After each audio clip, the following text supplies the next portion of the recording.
Pronto, pode Pronto, começar. está certo. Boa noite, meu nome é Natália Ponte Fernandes, para quem não me conhece, né? E eu estou indo para o quarto semestre de Medicina da Universidade Estadual do Ceará. Hoje eu vou falar para vocês sobre as infecções por herpes vírus humanos, tá bom? Gente, qualquer dúvida vocês podem perguntar, levantar a mão e me interrompe mesmo, ou então pode colocar no chat, tá certo? Vamos lá. Bom, gente, primeiramente eu trouxe para vocês aqui essa tabela para falar dos tipos de herpes vírus humanos que existem, tá certo? No total são 8 e eu vou falar deles aqui para vocês. Esses dois primeiros aqui são o HSV1 e o HSV2, que eles são responsáveis por causar a herpes simples, que é aquela herpes que a gente classicamente conhece, né? Aquelas lesões labiais ou então as lesões genitais, tá certo? Existe também o HSV3, que é o vírus da varicela zoster. Nada mais é do que o vírus da catapora. Então, é o seguinte, esse vírus, ele causa a catapora, né, como uma infecção primária, inicialmente, e aí aquela pessoa que foi acometida pela catapora, ela recebe o tratamento, ela se cura, né, dos sintomas, e aí o vírus, ele entra em latência, num estado inativado ali no organismo daquela pessoa, e décadas depois, mais ou menos quando a pessoa atinge assim, uns 50 anos de idade, aquele vírus ele pode vir a se reativar e causar a herpes zoster, que é o famoso cobreiro, certo? No caso, eu trouxe essa imagem aqui para vocês, ó, isso aqui é uma lesão por herpes zoster, tá certo? E lembrando que isso é uma manifestação tardia da catapora, tá bom? Então, só quem tem isso aqui é quem foi acometido pelo vírus da catapora anteriormente, né, durante a sua vida, tá bom? A gente tem o vírus do tipo 4, né, que é o vírus do Epstein-Barr. E assim, eu não vou falar sobre ele aqui, porque a gente vai ter um seminário só para falar desse vírus mais adiante, tá bom? A gente tem o citomegalovírus, que é o tipo 5, e a gente já teve um seminário dele, certo? No semestre passado. A gente tem o HSV6 e o 7, e a gente tem o 8 também. O 8, ele é responsável por desencadear o sarcoma de Kaposi, que é um câncer, certo? Que muitas vezes acomete as pessoas que vivem com HIV e desenvolvem a AIDS, tá certo? No caso, é essa lesão aqui, ó, que se forma, tá certo? No sarcoma de Kaposi. E ele é causado pelo herpes 8, tá certo? Só que, como existem muitos tipos de herpes, eu vou focar nesse seminário somente nos vírus da herpes simples, que no caso é o HSV1 e o HSV2, tá certo?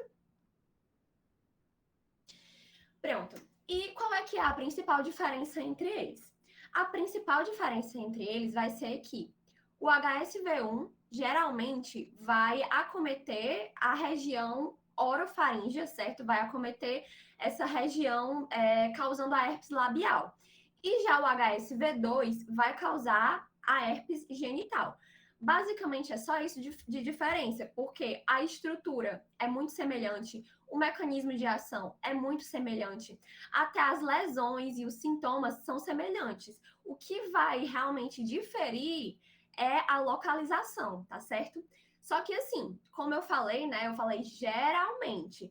Então, nada impede que o HSV1 gere uma herpes genital e o HSV2 gere uma herpes labial. Só que isso não é o que acontece com frequência. O que acontece com frequência é o que está colocado aí para vocês, né?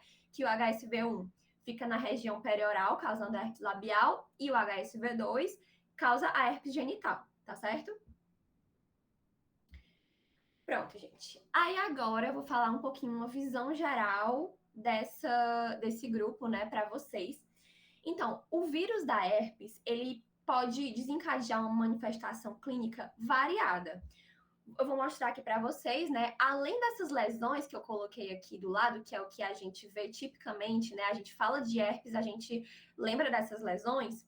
Além dessas lesões aqui, no caso, um herpes genital e uma herpes labial. A gente pode também ter ceratoconjuntivite no olho, a gente pode ter encefalite, a gente pode ter uma infecção cutânea em locais da pele, né, no nosso corpo, não somente no lábio e não somente na. E a gente pode ter febre, a gente pode ter mal-estar geral. Então, isso mostra como tem uma manifestação clínica variada, tá certo? Não é somente essas lesões que estão aí, tá bom? Outra característica típica desse grupo de vírus é a questão da latência e da reativação, certo? A latência é a capacidade do vírus ficar no organismo da pessoa de forma inativada. Então, a pessoa vai ter aquele vírus, mas ela não vai estar manifestando sintomas e ele vai estar lá de maneira inativada. E esse vírus, ele pode ficar latente por um longo período de tempo, mas ele pode sofrer uma reativação. E quando ele sofre essa reativação, a gente vai ter a manifestação dos sintomas. Então, essas duas propriedades, né, digamos assim, essa latência e essa reativação, estabelece infecções persistentes, então, porque a pessoa não consegue eliminar aquele vírus do organismo. Então, você teve herpes uma vez, você sempre vai ter aquele vírus da herpes no seu organismo, certo? Mesmo que ele esteja lá latente, não esteja manifestando sintomas, ele vai estar lá dentro do seu organismo, tá certo? Outra coisa também é que ele pode ser assintomático, né? Essa infecção pode ser assintomática. Então, muitas vezes a pessoa pode não manifestar nenhuma lesão dessas aqui, tá certo? E geralmente na infecção primária, porque eu vou mostrar para vocês que existem vários tipos de infecção. E a infecção primária, ela pode ser assintomática, principalmente em pessoas imunocompetentes, certo? Mas ela também pode vir a gerar sintomas, né? Como eu também vou falar. Mas muitas vezes ela é assintomática, tá bom? E o que eu já tinha dito para vocês é que esse vírus permanece no organismo para sempre. Mesmo que você trate aquelas manifestações, aquele vírus vai continuar lá, tá certo? No seu corpo. Falando agora da epidemiologia. Eu trouxe aqui um dado da Organização Mundial da Saúde de 2015, que diz que 3,7 bilhões de pessoas com menos de 50 anos, ou seja, 67% da população, está infectada com o HSV-1, que é o herpes simplex 1, certo? Isso aí só um, né? A gente ainda tem o HSV-2, que não foi englobado nesse dado, tá certo? Para você ver como muita gente tem esse vírus no mundo. E quando a gente fala de Brasil, eu trouxe um dado da Sociedade Brasileira de Dermatologia, também de 2015, que fala que 90% da população brasileira tem o vírus da herpes, tá certo? E outra coisa também interessante que é válido salientar aqui é que a infecção pelo vírus da herpes, ela não é de notificação compulsória. Então, se um médico, né, ou um outro profissional da saúde atender ou tratar uma pessoa com o vírus da herpes, ele não tem essa obrigação de notificar para o governo, né? Ele não tem essa obrigação de notificar a infecção. E isso, com certeza, gera uma subnotificação. Então, assim, só para a gente ter noção, muita gente já é acometida, né, pelo vírus da herpes, mas ainda tem muito mais pessoas que são acometidas e que não sabem, tanto porque a infecção pode estar assintomática, então a pessoa não está demonstrando nenhum sintoma, então ela não sabe que está com o vírus da herpes, como também por essa questão da notificação não ser obrigatória. Então, tem muita subnotificação aí, tá certo? E agora eu falo da virologia, certo? Da estrutura desse vírus. Eles são vírus grandes e envelopados, certo? O que é esse ser envelopado? É ter esse envelope, certo? Vocês conseguem ver, né? Meu curso, acho que sim. é esse envelope aqui, que é uma membrana que fica em volta do vírus, tá certo? E nesse envelope tem essas glicoproteínas virais, tá bom? Essas glicoproteínas são responsáveis por aderir o vírus na célula que ele vai infectar. Então, assim, quando uma pessoa entra em contato com o vírus da herpes, essas glicoproteínas virais vão ser responsáveis por aderir, por fazer essa adesão do vírus na célula e por promover também a entrada desse vírus na célula hospedeira, no caso, né? Além disso, essas glicoproteínas, elas conseguem driblar o sistema imune. Então, muitas vezes, eles passam despercebidos pelo sistema imunológico e conseguem adentrar lá e ficar e gerar uma manifestação assintomática, ou então ficar latente, tá certo? E também o fato deles terem esse envelope indica que eles são muito sensíveis a detergentes, a ácidos, a antissépticos. Então, por exemplo, se uma pessoa, sei lá, contamina uma superfície com o vírus da herpes, se a gente utilizar algum ácido, algum antisséptico, algum detergente, a gente consegue inativar aquele vírus, né? Porque o envelope dele vai ser destruído e aí ele perde a sua capacidade de transmissibilidade, tá certo? Então é importante a gente saber disso, que o vírus da herpes é envelopado, então ele é mais sensível a esses produtos, tá certo? A gente aqui tem o capsídio do vírus, que também vão ter nele, né, vão ter glicoproteínas, proteínas, lipídios, que vão ser responsáveis por ajudar na replicação desse vírus quando ele já está lá dentro daquela célula, tá certo? E a gente tem também um espaço aqui que a gente chama de tegumento, que é o espaço que fica entre o envelope e entre o capsídio. Então, nesse tegumento, a gente tem também enzimas, tem proteínas que ajudam também nessa replicação, né, dentro da célula e nessa questão também do sistema imune, que eles conseguem combater o sistema imune driblar, na verdade, né, o sistema imune do hospedeiro, certo? E aqui dentro, né, dentro o capsídio em volta dele, a gente tem um material genético, que no caso dos herpes vírus, é o material genético do DNA, certo? É DNA.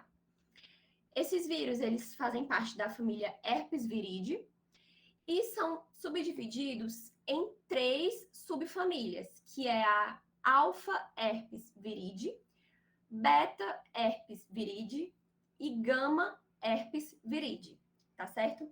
No caso do HSV1 e do HSV2, que é o que a gente está falando aqui, eles são da subfamília alfa herpes viridae. Essa divisão é só para tornar o aprendizado, né? Para categorizar mesmo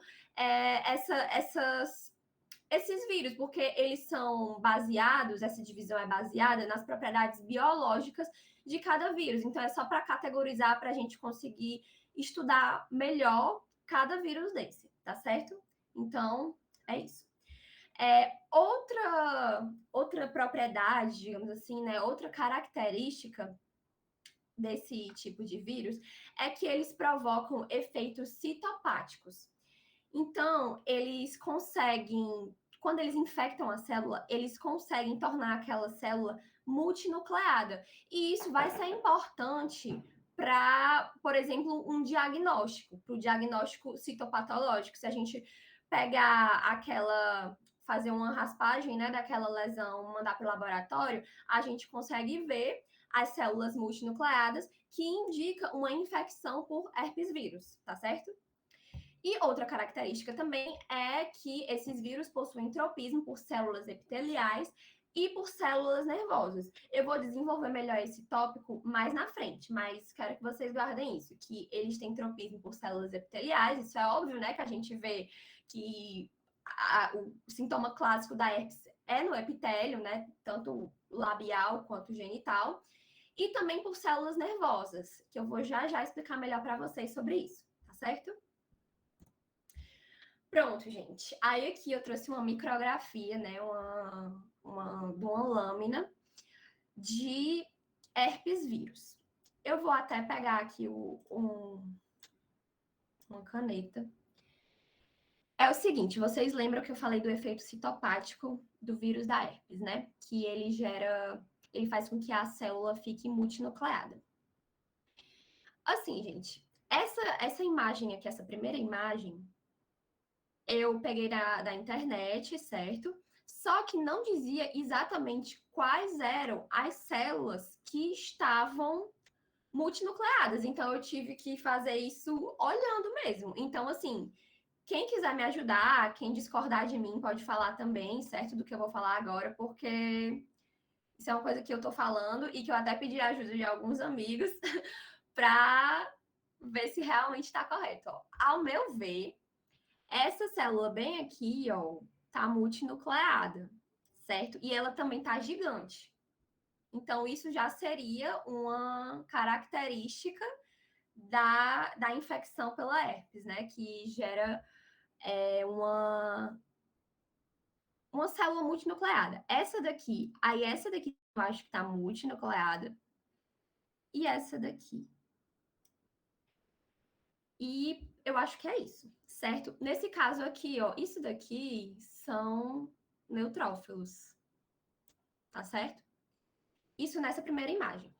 Aí nessa outra imagem, a gente já consegue ver o círculozinho, né? Eu já mostrando que isso daqui também é uma célula multinucleada. Eu acho que esses aqui são os núcleos, ó. Certo?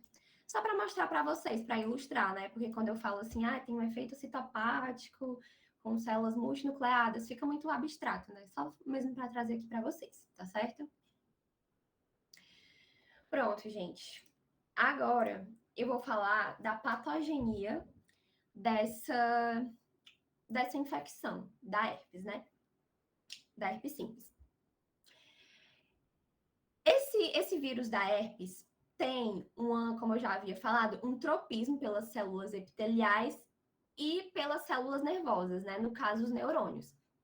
Então, a gente tem que, a partir do momento que uma pessoa entrou em contato pela primeira vez com o vírus da herpes, a gente vai ter uma infecção primária.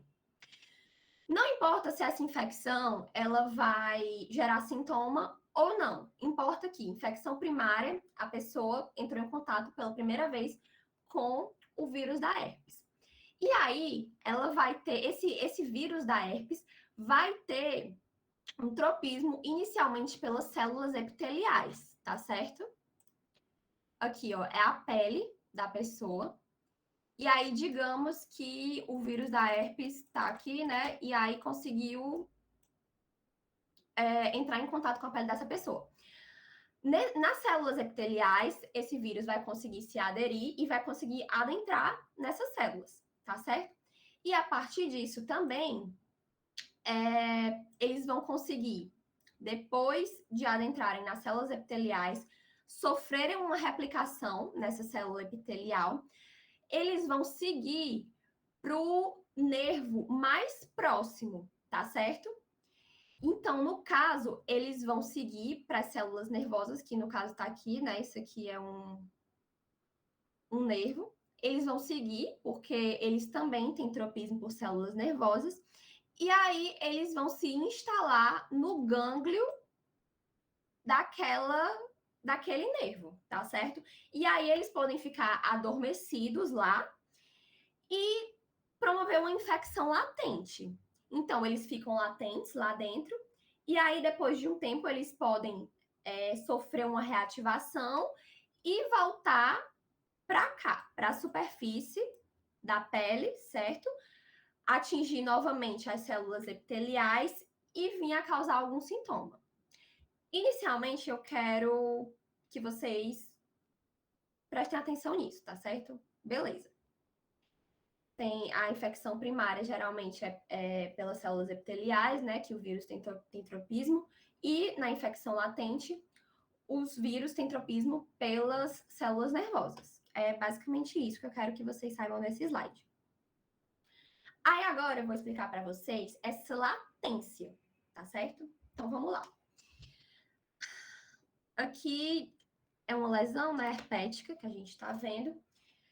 O vírus entrou em contato com a pele dessa pessoa aqui, tá certo? E conseguiu adentrar. Aí vamos lá, vamos pegar essa parte aqui e cortar, certo?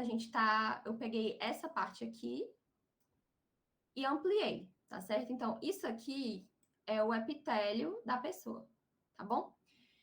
Então, o vírus da herpes conseguiu entrar em contato com as células epiteliais aqui da mucosa labial, da mucosa bucal, vai se replicar nessas células epiteliais, como eu já havia falado para vocês, e vai atingir um neurônio, né? No caso, um nervo mais próximo. A partir daí, ele vai, por meio de um transporte retrógrado, que é um transporte axonal retrógrado, que é do terminal axonal em direção ao corpo celular do neurônio, certo? Que no caso é isso aqui, ó. É nessa direção aqui, certo? Pronto. O vírus vai sair do epitélio, se replicou no epitélio, e vai por meio do transporte retrógrado atingir o gânglio daquele nervo mais próximo. Isso aqui que eu circulei para vocês é o gânglio, tá certo? E aí ele vai ficar lá e vai ficar lá de forma latente, de forma inativada, tá certo? E aí, por algum motivo, que eu vou ainda também falar para vocês, o que é que pode gerar isso, né? Esse vírus vai ser reativado. Geralmente é um déficit na imunidade, no sistema imunológico daquela pessoa, que vai gerar essa reativação, tá certo? Então, por algum motivo, essa pessoa tá com debilidade no sistema imunológico. Aí o vírus da herpes, que até então estava inativado e latente aqui nesse gânglio, ele vai sofrer replicação aqui, ele vai ser reativado, né? Sofrer replicação e vai voltar, vai em direção às células epiteliais, tá certo? Por meio do transporte axonal anterógrado, tá certo? E aí sim ele vai causar aquela lesão típica da herpes, tá certo? Basicamente é isso. E aí, qual é o nervo que geralmente é acometido? Na herpes labial, geralmente é o nervo trigêmeo, que é esse aqui, né, que vocês estão vendo, tá bom? E isso aqui é na herpes labial. Na herpes genital, o mecanismo que eu acabei de explicar para vocês vai ser o mesmo. A única diferença é que o nervo acometido é o nervo sacral, tá certo? Só isso, porque o que eu acabei de falar para vocês acontece de forma idêntica, tá bom? Vocês entenderam? Quem não tiver entendido, pode me. Entendemos sim, Natália. Beleza, pronto. Vamos lá. Agora, as formas de transmissão de cada um deles. Como eu falei para vocês, o HSV1 geralmente é responsável pela herpes labial. Então, o contato com a saliva, secreções contaminadas ali daquele local da boca, vai gerar uma transmissão, tá certo? Então, beijo, basicamente beijo, tomar um copo que uma pessoa com as lesões da herpes acabou de tomar e você toma também, você pode estar mais propenso a contrair esse vírus, certo? E o HSV2 é principalmente por sexo oral, vaginal e anal, já que ele acomete majoritariamente aquela região genital, tá certo? A gente tem também a transmissão vertical do HSV2, que é aquela transmissão de mãe para filho.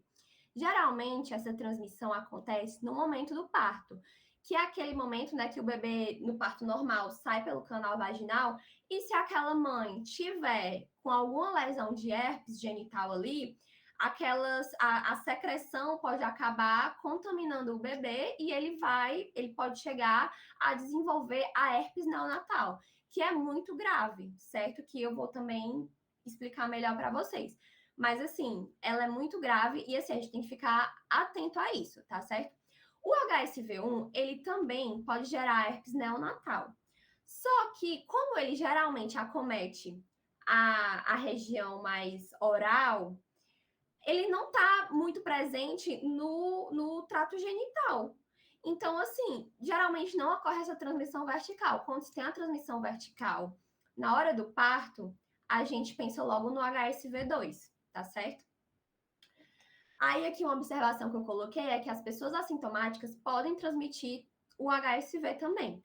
É mais raro, mas isso pode acontecer. Porque o que vai fazer com que aquele vírus seja transmitido é justamente a secreção que fica na lesão causada por ele. Então, se não tem lesão, né, se a pessoa está assintomática, é mais difícil que ela transmita, tá certo? Mas também pode acontecer pelo contato com a saliva daquela pessoa, tá certo? Então, assim, é raro, mas acontece, tá bom? Aí aqui o que eu tinha falado para vocês que existe, né, que é a infecção primária e a infecção recorrente ou infecção por reativação. Vamos lá, gente. Como eu tinha falado para vocês, a infecção primária é aquela em que o hospedeiro, né, o ser humano, entrou em contato pela primeira vez com o vírus da herpes. E aí, a partir daí, aquele vírus entrou, se replicou, e aí, como eu falei para vocês, essa infecção, ela pode ser assintomática ou sintomática, certo? Geralmente, ela é assintomática em adultos imunocompetentes, tá certo? Só que em crianças de 1 a 5 anos de idade, ela já provavelmente não vai ser assintomática, muitas vezes ela é sintomática e causa essa doença que eu coloquei para vocês, que é a doença orofaríngea. Ou seja, a criança vai mostrar para a gente que vai ter lesão no trato oral dela, e ela também pode mostrar sintomas de dor de garganta, né? No caso, uma faringite, tá certo? E também, essa infecção primária, ela pode ser sintomática nos imunocomprometidos, certo? Nessas pessoas imunocomprometidas, geralmente se estabelece uma infecção sistêmica, então a pessoa pode desenvolver tanto a herpes no sentir mal-estar, ela pode sentir febre, ela pode vir a desenvolver uma encefalite, tá certo? Justamente porque o sistema imunológico dela não tá trabalhando 100% ali, tá certo? Aí outra coisa que eu acho importante falar para vocês é que em adultos, geralmente é assintomática, certo? Essa infecção primária. Mas quando essa infecção primária não é assintomática, ela geralmente é mais forte e é mais grave, justamente porque a gente não vai ter uma célula de memória para combater aquele patógeno. Então, assim, a pessoa está mostrando sintomas através da infecção primária, aqueles sintomas tendem a dar um mal-estar geral, tendem a dar febre, e eles tendem a ser mais fortes, tá certo? Apesar de, na maioria dos adultos, ser assintomática, tá bom? Vocês entenderam, né? Quando geralmente é assintomática. Mas quando é sintomática, a infecção primária, ela é mais forte, tá certo? Pronto. Aí a gente também tem a infecção recorrente. A infecção recorrente é a pessoa já passou pela fase da infecção primária, seja sintomática ou assintomática, e aí o vírus entrou ali pela célula epitelial, foi até o nervo, e aí entrou em latência lá no gânglio, como eu já mostrei para vocês. E fica latente e inativado, tá certo? Mas aí pode acontecer de que estímulos internos ou externos reativem aquele vírus. E que estímulos são esses? Basicamente, uma baixa na imunidade. Então, assim, a pessoa tá estressada, tá tendo muito estresse, tá ansiosa, a imunidade da pessoa tende a cair. Então, isso pode desencadear uma reativação daquele vírus da herpes, tá certo? Outra coisa também é a utilização de medicamentos corticoides. Os corticoides, eles geralmente debilitam também o sistema imunológico. Então, isso pode fazer com que a pessoa venha a reativar esse vírus da herpes, tá certo? E também, se a pessoa adquirir uma infecção imunossupressora, né? No caso, por exemplo, do HIV, se a pessoa adquirir o HIV, a tendência é que também o sistema imunológico dela vá lá para baixo. E aí isso pode desencadear uma reativação daquele vírus, tá certo? Isso são os fatores internos.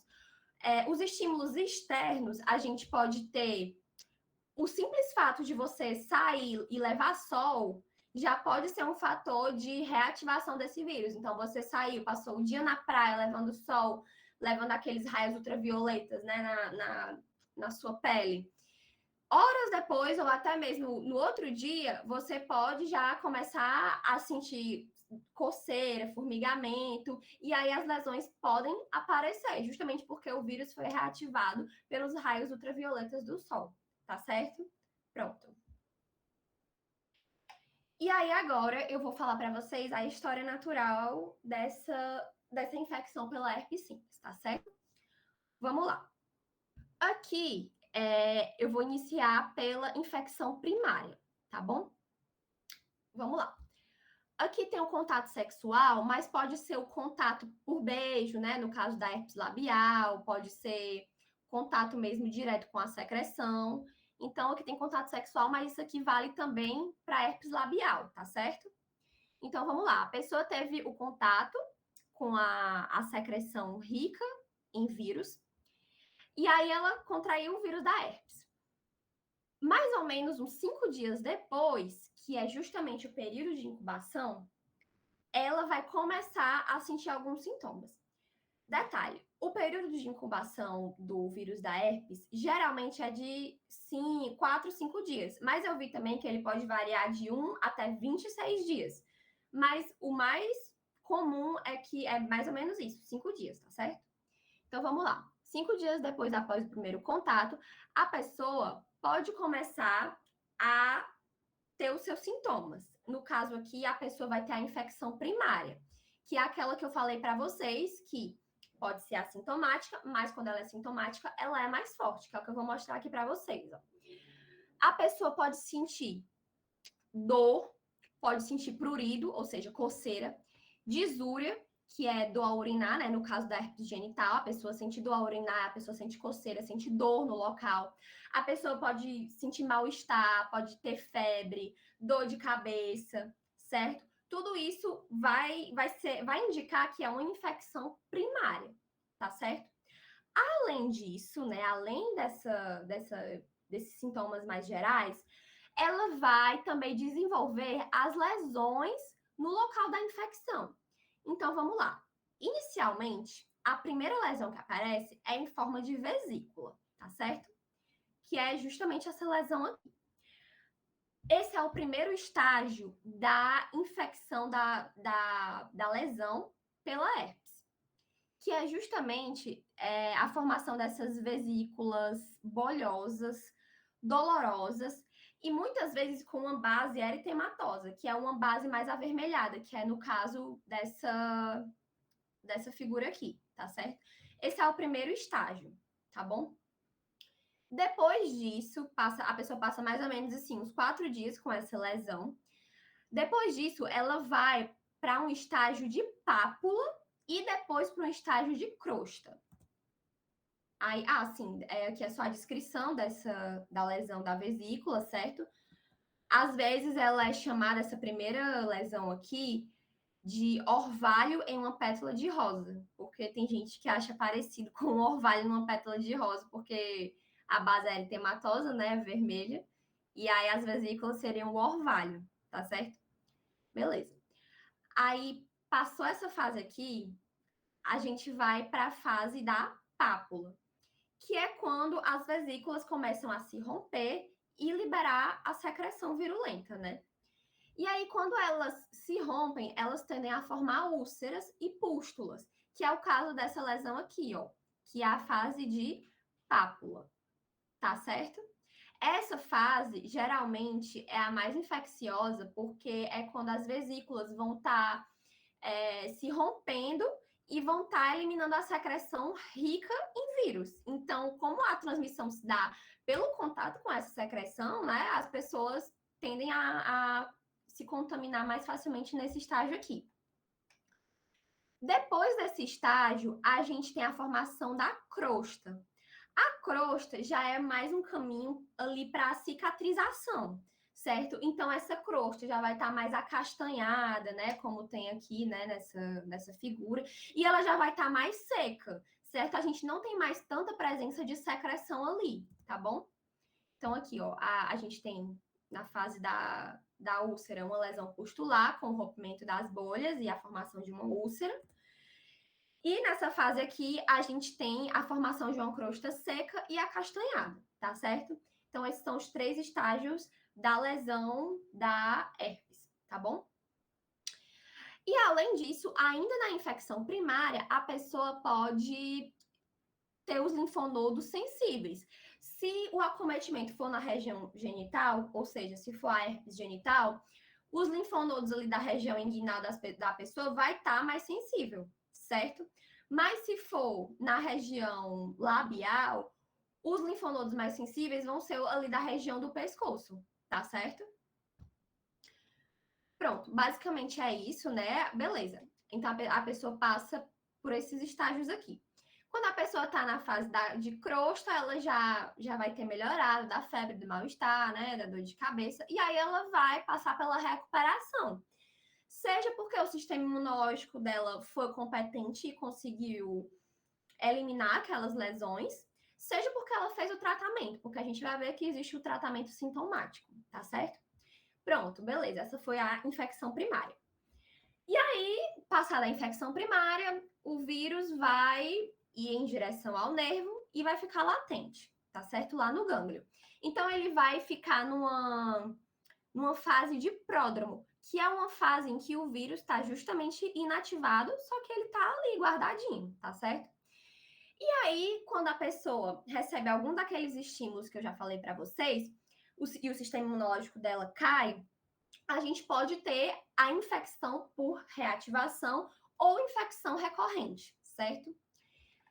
E já nessa fase da reativação, a gente não vai ter febre, a gente não tem mal-estar, a gente não tem dor de cabeça, a gente vai ter principalmente essas lesões aqui, que eu já falei para vocês. Por isso que a gente fala que a infecção primária, ela é mais forte e ela é mais grave, justamente por causa dessa maior variedade de sintomas, tá certo? Enquanto que na reativação a gente vai ter só essas lesões, tá bom? Eu não sei se eu falei para vocês, mas essas lesões da herpes são dolorosas, então dói, coça, a pessoa pode sentir o formigamento, tá certo? Beleza. E aí pronto, a pessoa tem a recuperação, né? Ou porque realizou o uso de medicamentos, ou então porque o sistema imunológico dela foi competente e conseguiu acabar com aquela sintomatologia, beleza? Pronto, gente. Aí eu trouxe para vocês outras manifestações clínicas, certo? Da herpes simples. A gente tem a infecção orofaríngea, que eu até falei para vocês quando eu estava falando daquele slide da infecção primária, que quando acomete geralmente as crianças, né, de 1 a 5 anos, eu falei que muitas vezes a gente tem uma infecção orofaríngea, que vai causar faringite, ou seja, dor de garganta, vai causar gengivo estomatite, que é justamente a manifestação dessas lesões, ó. Vocês estão vendo aqui, ó, várias lesões dessas, ó.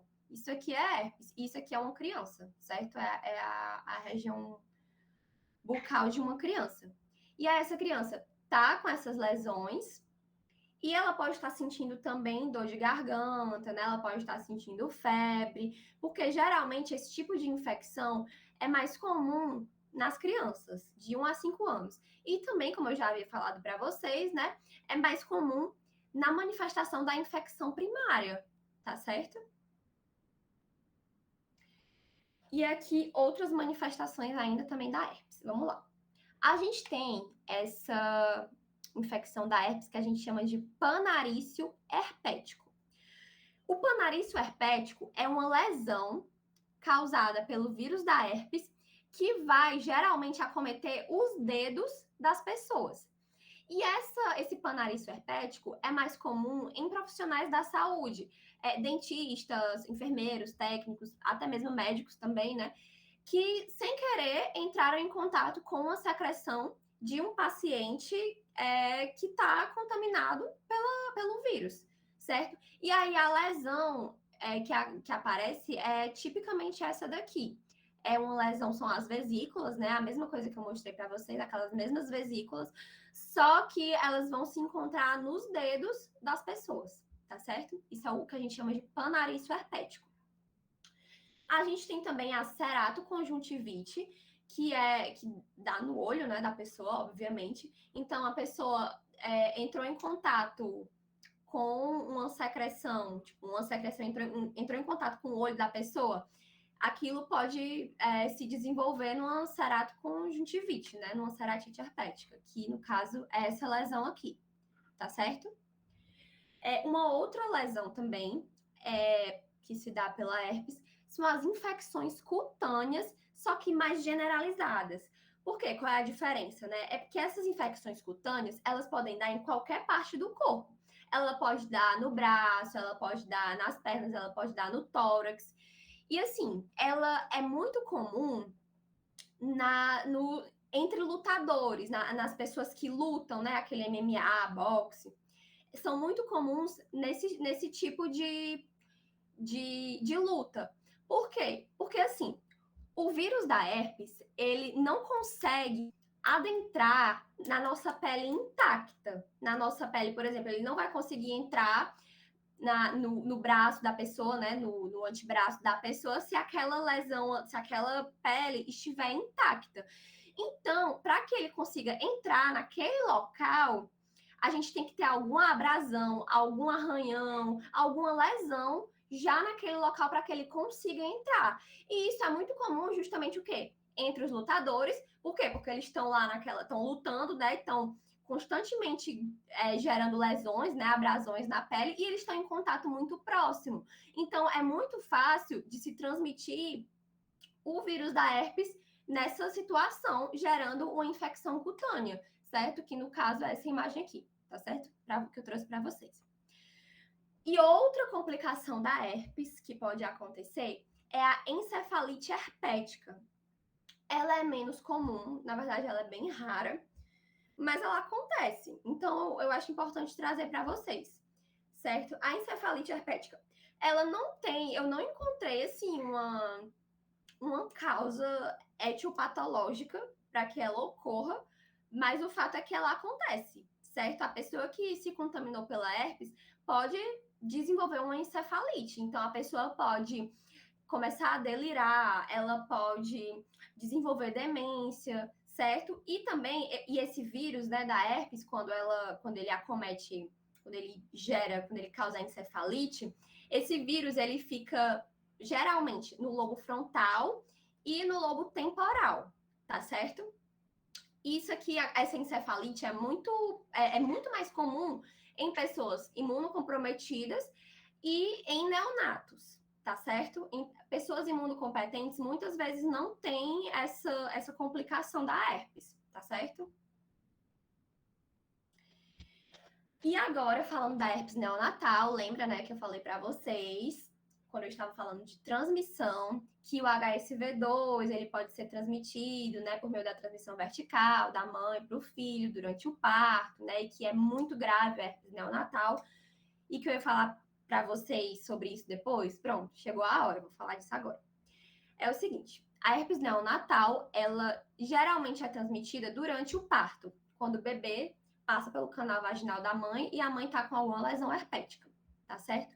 E aí, esse bebê, ele pode desenvolver lesões na pele, como a gente tá vendo aqui, lesões nos olhos, causando aquela ceratoconjuntivite que eu mostrei para vocês, e também na boca, né, que é no caso dessa imagem que eu trouxe para vocês, tá bom? A gente tem também que esses bebês, né, esses neonatos, eles podem desenvolver a encefalite. E quando eles desenvolvem a encefalite, eles têm uma taxa de mortalidade muito alta, que chega a ser a 80%. Então, assim, quando eles desenvolvem a encefalite, 80% desses bebês vêm a óbito, certo? E os que conseguem sobreviver, muitos apresentam um dano neurológico permanente, tá certo? Então, é muito importante que a gente esteja atento a isso, né? Porque gera consequências gravíssimas para o bebê. Então, assim, a gente tem que tratar, se a gente durante o pré-natal, né, da mãe, a gente tem que ver se ela tá com alguma lesão herpética e tratar aquela lesão, tá certo? Porque isso é muito grave, tá bom? Outra coisa que eu encontrei, gente, também, que eu não sabia disso, né? Que é que o vírus da herpes, ele pode causar a paralisia periférica de Bell, que vai gerar uma paralisia flácida no rosto da pessoa, né? Geralmente ali a pessoa foi acometida pela herpes labial e aí o vírus acabou indo para o sétimo par craniano, ou seja, ele foi para o nervo facial, certo? E aí ele pode gerar essa paralisia periférica. Então, geralmente, essa pessoa, quando chega num pronto-socorro, ela nunca vai imaginar que foi herpes, entendeu? Então, assim, ela geralmente acha que teve um AVC ou outra complicação, mas na verdade ela pode ter sim tido essa complicação por causa do vírus da herpes, certo? Aí, como eu falei para vocês, né, ele atinge o sétimo par craniano, gerando essa paralisia. E assim, é um acometimento periférico. Então, a diferença dessa paralisia para o AVC, por exemplo, é que o AVC ele está relacionado ao sistema nervoso central, né? Então, aqui já é o sistema nervoso periférico, já tem uma diferença, tá certo? A herpes acomete o sistema nervoso periférico. E ela pode acontecer devido ao HSV1 e ao HSV2, que é o que eu estou falando nesse seminário, mas também pode ser acometido pelo vírus da varicela zoster, que é aquele da catapora, e pelo HSV6, tá certo? O tratamento é o antiviral, que é o aciclovir, que eu ainda vou falar para vocês, que é o que a gente geralmente usa para tratar herpes, certo? Mas a gente também pode utilizar o prednisona, tá certo? Essa pessoa, ela vai se internar, ela vai ser internada, vai receber esse tratamento e também ela vai passar por fisioterapia, tá certo? Para tentar reverter esse quadro, certo? Não é tão comum, mas eu achei legal trazer para vocês para a gente saber que existe, tá certo? Gente, e como é que a gente faz o diagnóstico de herpes? O diagnóstico é principalmente clínico. Você bater o olho naquelas lesões típicas de herpes, né? Aquelas vesículas bolhosas que o paciente relata sentir dor, coceira, pronto. Você olha e você vê que aquilo ali é herpes. Além de colher a história, né, do paciente. Assim, você tem que colher a história do paciente de maneira adequada. Então, juntando a história do paciente com o exame clínico, você consegue diagnosticar que aquilo ali é herpes, tá certo? Mas também tem outra forma de diagnóstico, que no caso é a citopatologia, que é muito menos usada, tipo, não é tão usada, mas ela existe, que é o caso de você fazer a raspagem daquela lesão e mandar para o laboratório, né, que ele vai fazer essa técnica, e aí eles vão conseguir ver as células multinucleadas, e aí eles vão, a partir daí, conseguir identificar que aquilo ali é um vírus típico, né? Aquela estrutura celular é típica de lesão por herpes, tá certo? Só que é muito, muito, muito incomum, tá bom? Geralmente é clínico. E como é que você faz também o diagnóstico da encefalite? Você vai fazer um PCR do líquor daquele paciente que está com encefalite, justamente para você conseguir ter um diagnóstico diferencial, para você descartar meningite bacteriana, né, ou até meningite causada por outros vírus, tá certo? E também você passa uma ressonância magnética, que aí você consegue realizar esse diagnóstico da encefalite, tá certo? Bom, gente, e agora o tratamento e a profilaxia. O tratamento que eu já até adiantei para vocês, é pelo aciclovir, certo? Que é um antiviral, que ele vai ser utilizado em 200 miligramas 5 vezes ao dia por 5 dias, tá bom? Também pode ser utilizado o valaciclovir e o panciclovir, mas o que é mais utilizado é esse aciclovir, que eu falei para vocês. Isso para tratar a herpes genital e a herpes labial, tá bom?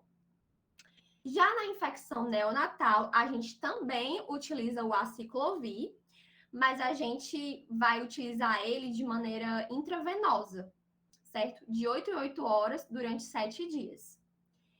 E a encefalite, a gente também utiliza o aciclovir de maneira endovenosa, de 8 a 8 horas, só que durante 10 dias, certo? Então, basicamente, o tratamento para herpes é aciclovir, tá bom?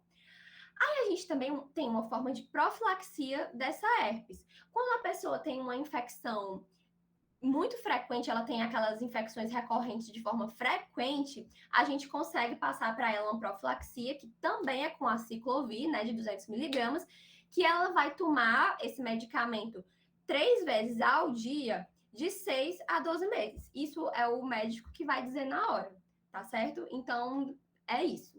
Tem tratamento e a profilaxia, que basicamente é com aciclovir, beleza? E, para finalizar, a gente tem a prevenção, né? Como é que a gente previne a transmissão da herpes? A gente consegue prevenir evitando compartilhar talheres e copos com outras pessoas, né? Evitando o contato direto com as secreções de lesões aparentes. Então, se aquela pessoa tá com uma lesão aparente de herpes, é bom você não beijar aquela pessoa na boca, né? É bom você não entrar em contato direto com aquela secreção, porque você provavelmente vai se contaminar, tá certo? E no caso da herpes genital, é a utilização de preservativos, tá certo? Pronto, gente, basicamente é isso. Essas foram as minhas referências. E é isso, gente. Terminei. Natália, Oi. teve uma parte que eu não entendi muito bem, que é a parte da prednisona, que ela também pode ser usada como tratamento, Entendi. Pois porque é um é. corticoide, Uhum, né? Aí, exatamente. mas- Mulher, pois é, eu também tive essa mesma dúvida na hora, mas assim, eu também não encontrei. É porque assim, isso aqui, na verdade, é de um artigo, e ele só fala isso, que ele é utilizado para como tratamento também, entendeu? Tá vendo mental ainda, né? Uhum. Mas também não entendi. Alguém sabe dizer, pessoal que é mais velho aí na liga? Cadê o pessoal? Alguém sabe? É Mas porque assim, eu vou, eu vou pes- Fala, fala. teoricamente, na paralisia facial é como se o vírus, a hipótese é que o vírus causasse uma inflamação no nervo facial. Aí essa neurite levaria à paralisia. Aí, no caso, a prednisona, ela vai atuar para reduzir a inflamação, né? Por isso que ela é utilizada no tratamento. Pois é, mas esse caso de ser uma, tipo assim, dele não ser, dele suprimir o sistema imunológico, eu também fiquei com essa mesma dúvida da Maria Clara. Mas eu creio que, como só é 2 semanas, 10 dias, né, de tratamento, não é. Eu acho que não dá para suprimir o sistema imune. Ah, tá. É só a Acho que longo prazo, fica. então, né? Eu Que acho que fica suprime. dose anti-inflamatória. A dose imunossupressora tem que ser por, acho que mais de 2 semanas. Ah, entendi. Pronto. Vocês têm mais alguma dúvida, gente? Podem falar. Ei, amiga, eu tenho uma dúvida. Pode É falar. porque tu falou, eu acho que eu perdi na hora, quando tu estava falando sobre a virologia, tu explicou por que que o vírus não saía do corpo, né? Aí eu Isso. perdi essa parte, tu pode repetir? Mulher, é porque ele tem a propriedade de ficar latente mesmo, entendeu? Que tanto é que eu mostrei aqui, né? Ele não sai porque ele fica latente. O nosso sistema imunológico não consegue expulsar ele, entendeu? Não consegue eliminar ele. Isso tem alguma coisa a ver com a cápsula dele que tu falou? Pronto, que o envelope, né? É porque assim, o envelope dos vírus, ele é parecido com a estrutura da membrana das células da gente, entendeu? Aí, provavelmente é por isso, porque o nosso corpo, ele acha que aquele vírus, na verdade, não é. Ele não consegue reconhecer, entendeu? Que é um vírus, porque a estrutura é parecida, entendeu? A estrutura do envelope é muito parecida com algumas das nossas membranas celulares, entendeu? Entendi. Valeu, amiga. Nada, amiga. E aí, gente, mais alguma coisa? Pois tá certo, eu vou parar de apresentar. Arrasou, amiga, eu amei.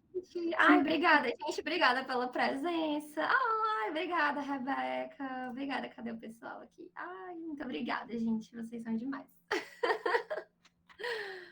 E aí é isso.